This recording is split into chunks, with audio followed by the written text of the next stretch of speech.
I think it was probably about a year ago, Chris, my friend, gave me a sheet of paper, and it says questions for consideration. He said, I'd like you to do an impact statement. And I said, okay, I'll think about it. I looked at the questions, and I answered the first two right away. They were easy, factual stuff. First question was, how long have you been part of this church? I joined this church when I was 21 years old in 1965, right before I got married here. That was 57 years ago. So the answer is, I've been here a long time. I was married here. My two children were baptized here and grew up here. My daughter was married here. My granddaughter was baptized here. It's been my home for a long time. Then the second question was, how have you served the church? Well, I've been in choir for many years. In fact, when I started choir, we sat on the sides of the chancel. And then they remodeled. And then we got to see you and sit in the front. I'm an active elder again now.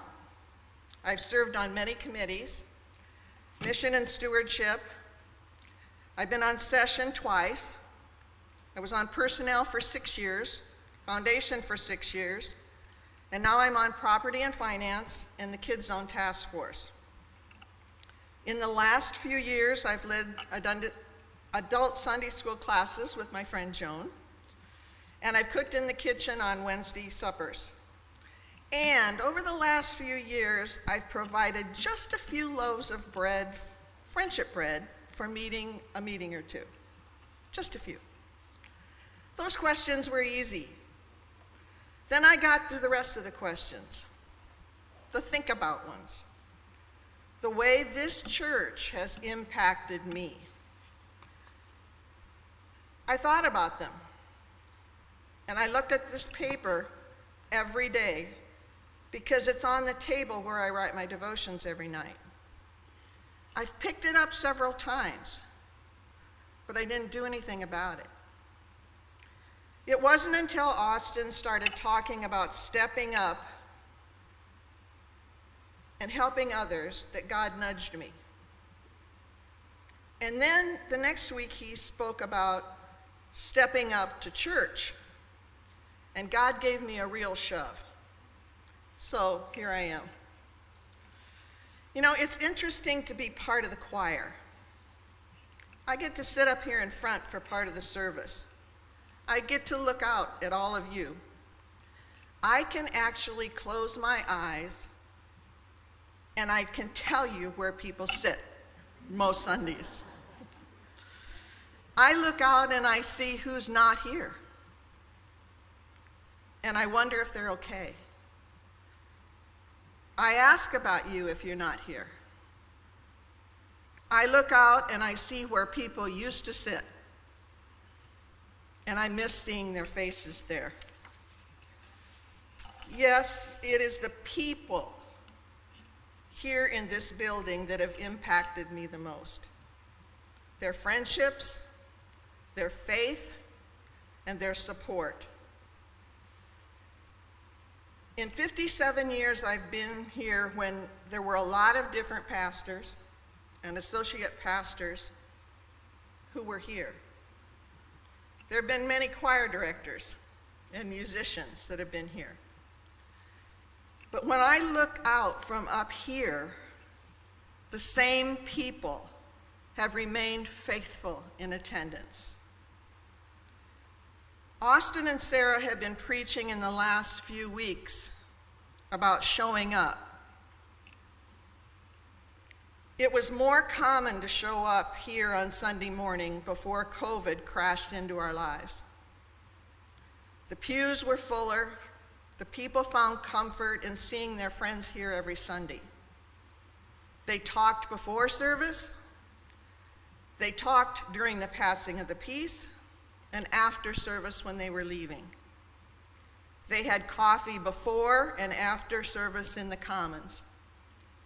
Friendships developed with people that you never would have had contact with if you hadn't been in this building. Most of you know that in 2012, my husband, who was a lifelong member of this church, was diagnosed with a brain tumor. Friends from this church had a huge impact on us during those years that we walked his cancer journey. I look out and I see those people. The night in August that he had his first seizure, friends from this church, there were 4 of them, came to the ER. 3 of them, Marcia and Janelle and Karen, drove us down to Ames so that we would both have, my son and I would both have cars so that we could come and go. A church friend, May, was the first visitor that we had in Ames at the hospital. During our journey, many friends brought food over. Church friends brought flowers over after service. Not the fake ones, the real ones.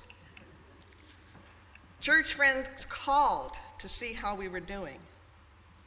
Church friends stopped over to visit and see if we needed anything. A church friend, Roy, brought a wheelchair over for us to use. A church friend, Carrie, helped us set up home care that we eventually needed. A church friend and a former student of mine, Addie, became my hospice worker and helped us as Dick's condition declined. Austin and Sarah came to our condo and gave us communion. Church friends helped me get Dick into a wheelchair to bring him into the last annual meeting in February of 2015, and he passed away about a month and a half later. I saw people who cared, who shared their love and shared their faith with both of us. Isn't that what the body of Christ is supposed to do? All those things connected us forever. I might not have known some of those people if I didn't show up in this building. Do you know what I worry about now? As the number of people who actually come to this building for services and other interactions decline, there will not be the opportunity for those people to have the same chances that I had to meet people who will impact their lives. I understand people watch from home, and I applaud that.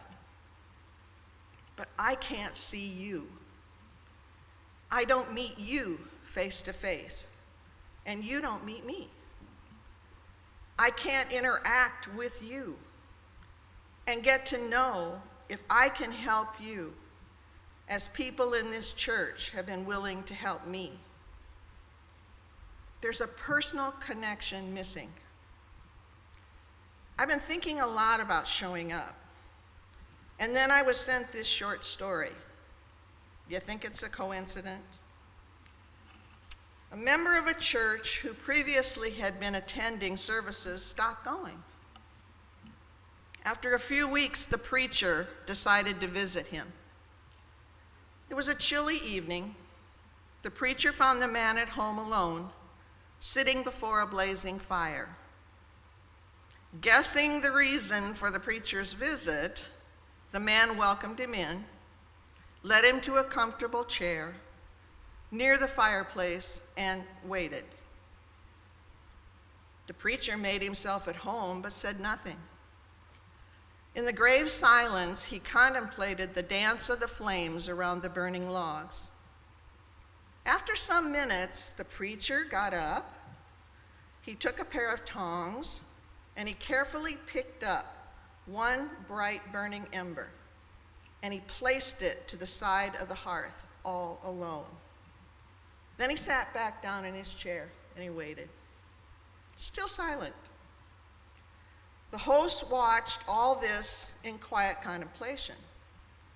As the one lone ember flame flickered and diminished, there was a momentary glow, and then its fire showed no more. It was soon cold and dead. Not a word had been spoken during the initial greeting. The preacher glanced at his watch, realizing it was time to leave. He slowly stood up, picked up the cold, dead ember, and placed it back in the middle of the fire. Immediately, it began to glow again, once more with the light and the warmth of the burning coals around it. As the preacher reached the door to leave, his host said with a tear running down his eyes, "Thank you for your visit, especially for that fiery sermon. I shall be back in church next Sunday." Yeah, it's the people, it's you, that have impacted me the most. I thank God that we have this building to meet in. And I look forward to seeing you here on Sunday, on committee night, on choir night, or any other time you choose to come and share your need for God in your life, because I continue to need to be surrounded by you in my life. Thank you.